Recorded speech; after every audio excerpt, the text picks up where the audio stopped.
horrors of Thanksgiving and America as a white future minority. Coming up. Far and away, the most massive genocide in the history of the world. The lowest life expectancy in the West. And the year the U.S. will turn native.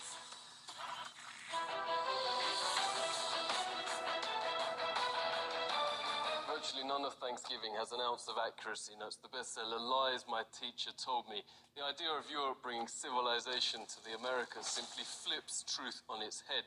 This is what European explorers actually found in North America.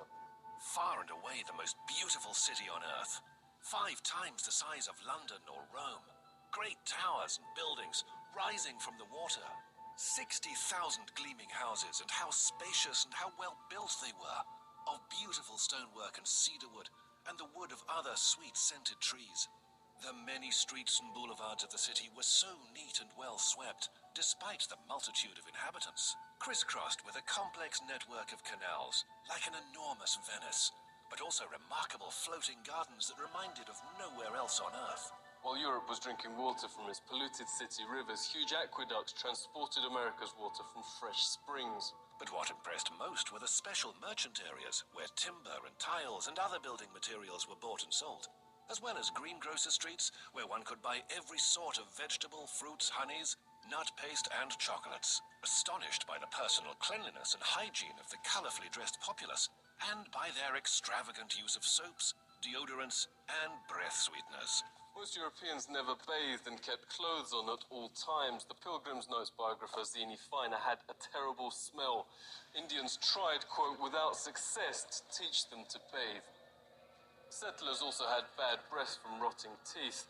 Death and starvation was so common that corpses were just dumped in open pits known as poreholes. Many turned to alcohol and committed suicide. In fact, the story of the first settlers has been deliberately changed, knows author James Lowen, because the truth's so shameful.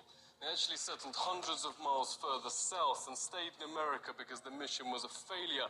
Their real aim, reports historian Robert Beverly, was to find some gold and take it back to Europe. They spent their days digging random holes in the ground, haplessly looking for gold instead of planting crops. Soon they were starving and digging up putrid Indian corpses to eat. They took some Indian prisoners and forced them to teach the colonists how to farm. And the meal with the natives wasn't quite the Thanksgiving shown on TV and in school books.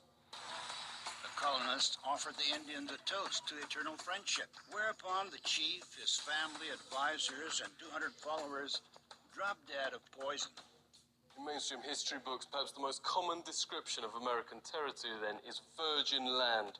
In fact, knows historian Peter Jennings, it was widowed. Horrific enough, the Nazi ethnic cleansings in Europe during World War II. Leading American studies professor David Stannard notes it's dwarfed by, quote, far and away the most massive act of genocide in the history of the world.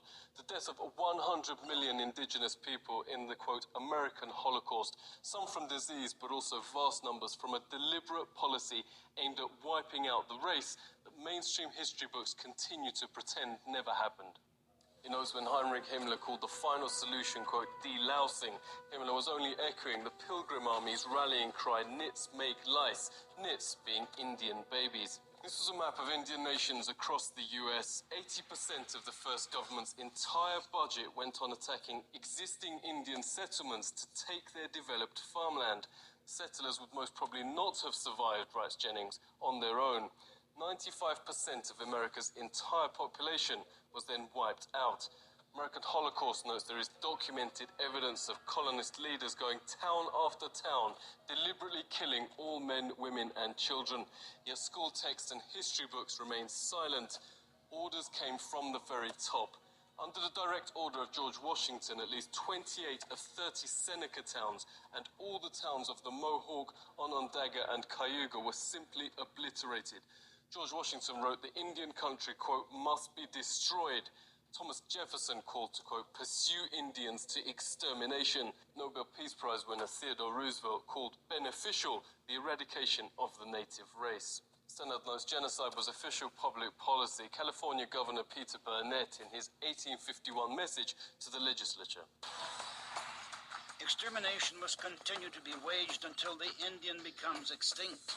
Another governor issued the public proclamation to, quote, pursue, kill, and destroy all Indians.